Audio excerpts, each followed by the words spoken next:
خواتین و حضرات السلام علیکم، میں ہوں آپ کی میزبان یاسمین آفتاب علی، چینل اور پروگرام یاسمین آفتاب علی کے ساتھ۔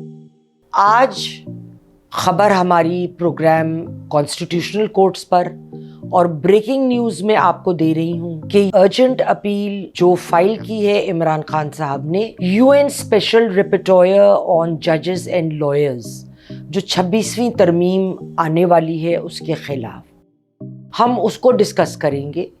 اس کے بعد 77 ممالک میں اگر کانسٹیٹیوشنل کورٹس موجود ہیں تو کیوں موجود ہیں؟ آخر کیا ان سب کی دشمنیاں ہیں اتنی زیادہ کہ سب کو کانسٹیٹیوشنل کورٹس کی ضرورت پڑ گئی، یا کوئی فائدہ ہے جس کی وجہ سے 77 ممالک نے کانسٹیٹیوشنل کورٹس سپریم کورٹ کے علاوہ بنائے ہوئے ہیں؟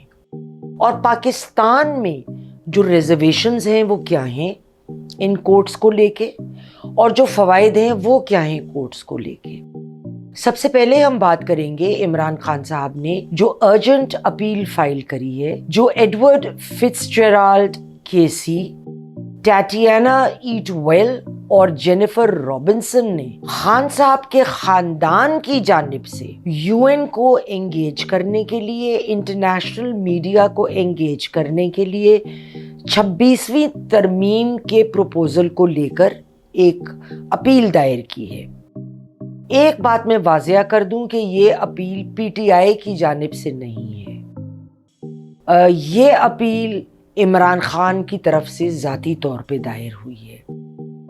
ان کا کہنا یہ تھا کہ سپریم کورٹ کی جو جورسڈکشن ہے اس کو فیڈرل کورٹ کی طرف بھیج کر اس سے جو انفورسمنٹ ہے پروٹیکشن آف فنڈامنٹل رائٹس کی، کانسٹیٹیوشنل انٹرپریٹیشن کو لے کر اس پہ فرق آئے گا۔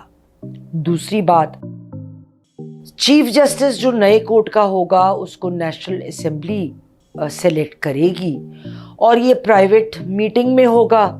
چونکہ یہ پبلک نہیں ہوگا تو پولیٹیکل انٹرفیئرنس کا خوف ہے جوڈیشل اپوائنٹمنٹس میں، اور جوڈیشل انڈیپینڈنس جو آزادی ہے عدلیہ کی اس پہ فرق پڑے گا، اور عام عوام کی جو نظر ہے اس سے یہ بہت معاملات بچے رہیں گے۔ اس کے علاوہ جو اپیل دائر ہوئی اس میں لکھا تھا کہ جو جوڈیشل ریویو کی طاقت ہے وہ کانسٹیٹیوشنل کورٹ کو نہیں رہے گی، اور اس طرح سے ملٹری اور سیکیورٹی سروسز بھی جو ہیں وہ ان کے ایکشنز کو ریویو کرنا ممکن نہیں رہے گا، اور سسٹمیٹک ایک امپیونٹی ری انفورس ہوگی۔ بہت باتیں اس میں بہت غلط ہیں، اس پہ بھی آئیں گے۔ اور آخری پوائنٹ جو ان کی اپیل میں ہے کہ اگر یہ پاس ہو گیا تو یہ خان صاحب کو اپنے کیسز جو ان کے خلاف ہیں ان کو چیلنج کرنے میں دقت ہوگی، خصوصاً جو ملٹری کورٹ میں وہ خوفزدہ ہیں کہ ان کا وہ ہوگا ٹرائل۔ اب جورسڈکشن سپریم کورٹ سے اگر نئے کورٹ جاتی ہے تو فنڈامنٹل رائٹس بالکل بھی افیکٹ نہیں ہوتے۔ فنڈامنٹل رائٹس تب عام آدمی کے افیکٹ ہوتے ہیں جب سارا وقت کورٹ کھیلتا رہتا ہے سیاسی کیسز، تو کانسٹیٹیوشنل کیسز کا ایک فورم الگ ضرور ہونا چاہیے۔ میں ایک بات بتاتی چلوں کہ 75 ممالک جو دنیا کے ہیں ان کے ہاں فیڈرل کانسٹیٹیوشن کورٹ الگ سے ہے، اور کانسٹیٹیوشن کورٹ کا مین کردار کانسٹیٹیوشن کی انٹرپریٹیشن ہے اور کانسٹیٹیوشنل ڈسپیوٹس کو سلجھانا ہے۔ اس کی دوسرے معاملات میں کوئی لیگل اتھارٹی نہیں ہوتی۔ چند ممالک جس میں جن ممالک میں شامل ہے یہ کانسٹیٹیوشنل کورٹ، اس میں France, Germany, Italy, Luxembourg, Portugal, Russia, Spain اور ساؤتھ افریقہ شامل ہیں، but we are talking 77 countries. اب واپس آئیے عمران صاحب کے گلے کے اوپر۔ ان کا کہنا ہے کہ سلیکشن سی جے کا بند کمرے میں ہوگا، نیشنل اسمبلی اس میں داخل ہوگی، اور سیریس کنسرنس ہیں کہ سیاسی انٹرفیئرنس ہو جوڈیشل اپوائنٹمنٹ اور جو انڈرمائن کرے جوڈیشل انڈیپینڈنس کو. اس میں عمران صاحب کو ایک بہت میجر ابہام ہے سپریم کورٹ کے ججز کے متعلق. جو لوگ اس فیلڈ سے وابستہ ہیں وہ جانتے ہیں کہ میں جو کہہ رہی ہوں وہ 16 آنے کھرا سچ ہے. جب لائرز ججز بنتے ہیں اور پھر مختلف کورٹس میں بتدریج اپنے کریئر میں آگے بڑھتے ہیں، ہائی کورٹ میں آ جاتے ہیں، سپریم کورٹ میں آ جاتے ہیں، مختلف لیولز پر آ جاتے ہیں، تو اس وقت وہ کانسٹیٹیوشن پریکٹس کر کے نہیں آتے. مختلف وکیلوں کا تعلق مختلف پروفیشنز یا اسپیشلائزڈ سبجیکٹ سے ہوتا ہے. کوئی بینکنگ کورٹ کا وکیل رہا، کوئی سول کورٹ کا وکیل رہا، کوئی کرمنل کورٹ کا وکیل رہا ہے. بہت کم لوگ خود کو کانسٹیٹیوشنل کیسز، جو ایک بڑا پیچیدہ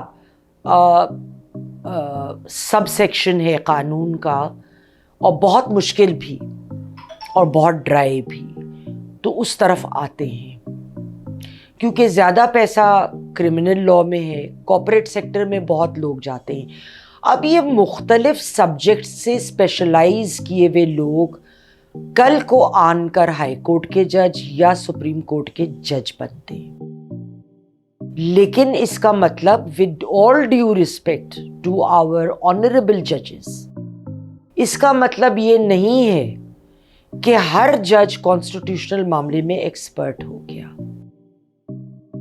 تو کانسٹیٹیوشنل کورٹ کے الگ بنانے کا فائدہ یہ ہے کہ ادھر آنے والے جج زیادہ تر وہ لوگ ہیں جو اپنے فیلڈ میں اس میں زیادہ کام کرتے رہے. میں ایک مثال دوں، آصف سعید کھوسہ سے میں نے کانسٹیٹیوشنل لا پڑھا، اور جب میں نے برسوں پہلے وکالت کری اور اس وقت وہ ایک وکیل تھے، تو 99% 98% کیسز اس وقت بھی وہ کانسٹیٹیوشنل لا سے متعلق کرتے تھے.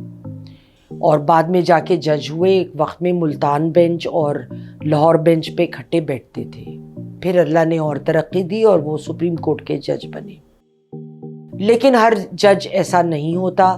مجھے یاد نہیں ہے اور سچی بات ہے میرے علم میں نہیں ہے کہ منصور علی شاہ صاحب نے کانسٹیٹیوشنل کیسز کب لینے شروع کیے، لیکن جب میں پڑھ رہی تھی ان سے، انہوں نے کارپوریٹ لا پڑھایا. To the best of my knowledge وہ کارپوریٹ سائڈ پہ زیادہ تھے اس وقت تک. آگے وہ کانسٹیٹیوشن سائڈ پہ گئے ہوں اور زیادہ کیسز وہاں کیے ہوں تو کیے ہوں گے، میں کہہ نہیں سکتی. لیکن نقطہ آپ کو سمجھ آیا ہوگا.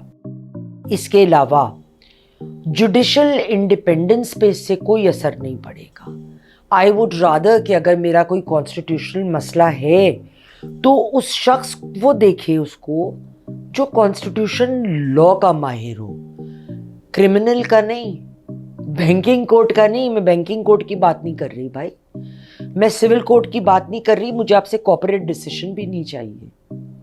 سو یو ہیو ٹو انڈرسٹینڈ کہ ایک کورٹ میں مختلف فیلڈز اور بیک گراؤنڈ اور ایکسپیرینس کا بیسس سب کا فرق ہوتا ہے. جو انہوں نے کہا کہ جوڈیشل ریویو ختم ہو جائے گا، بالکل نہیں. جس طرح سپریم کورٹ کی اگر فیصلے سے آپ کو انکار ہے کیونکہ وہ ہائیسٹ ایک فورم ہے، تو آپ ریویو کے لیے جب دائر کرتے ہیں تو اگر ایک جج کا پہلے فیصلہ تھا تو 2 جج، یا 2 کا تھا تو 3 جج یا اس سے زائد ایک بینچ اسپیشلائزڈ سبجیکٹ میں کام کرنے والوں کی ججز کی بیٹھتی ہے اور اس کو ریویو کرتی ہے.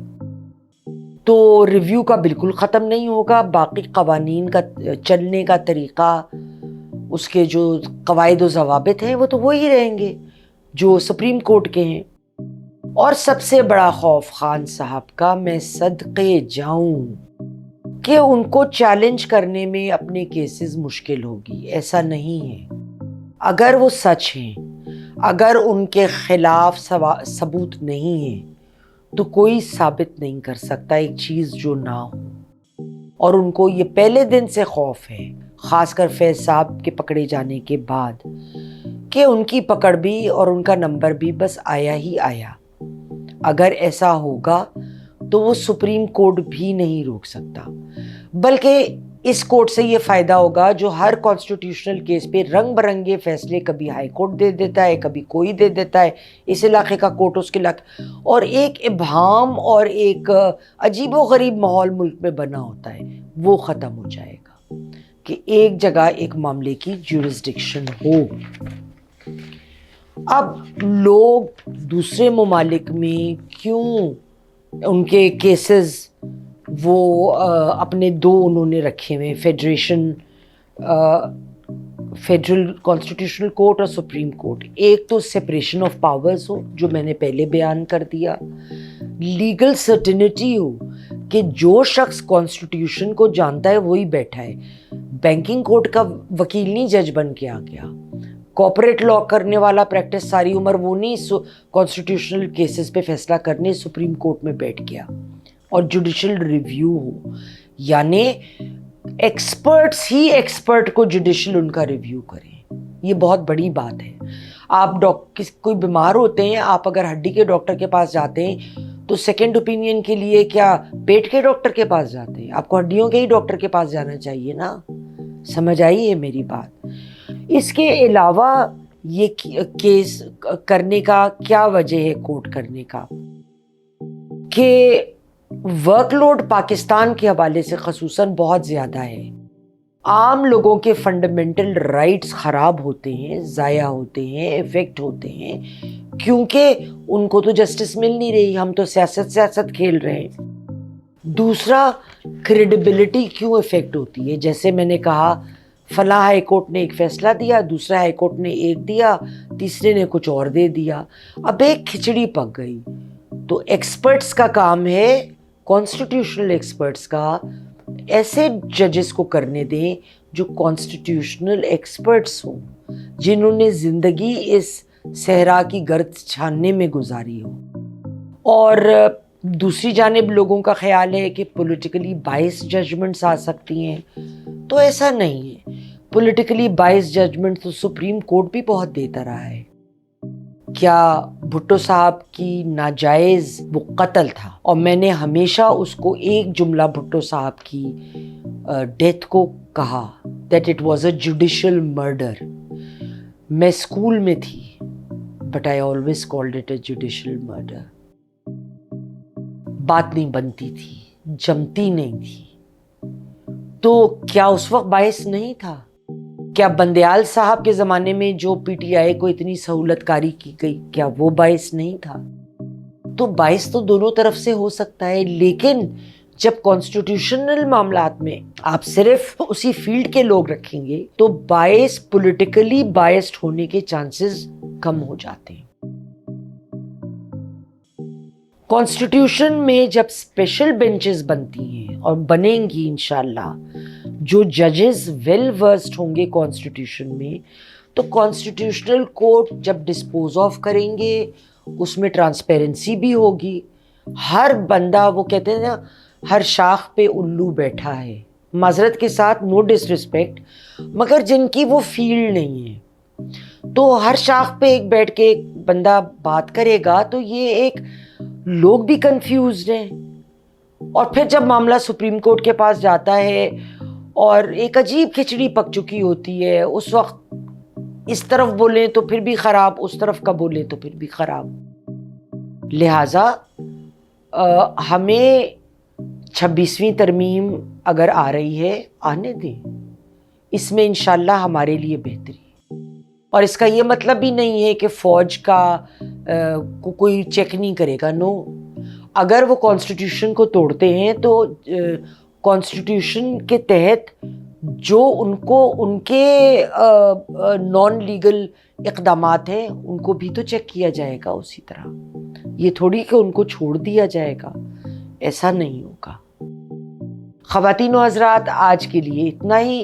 اگر پروگرام یاسمین آفتاب علی کے ساتھ آج کا پروگرام آپ کو پسند آیا ہو، چینل کو لائک کریں، بیل آئیکن دبائیے، ہمیں آپ کی سپورٹ کی آپ کی ویورشپ کی ضرورت ہے، اور اپنے دوستوں، ساتھیوں، فیملی ممبرز سے شیئر کریں۔ کمنٹ باکس میں کمنٹ ڈالنا نہ بھولیے۔ اگلے پروگرام تک کے لیے خدا حافظ۔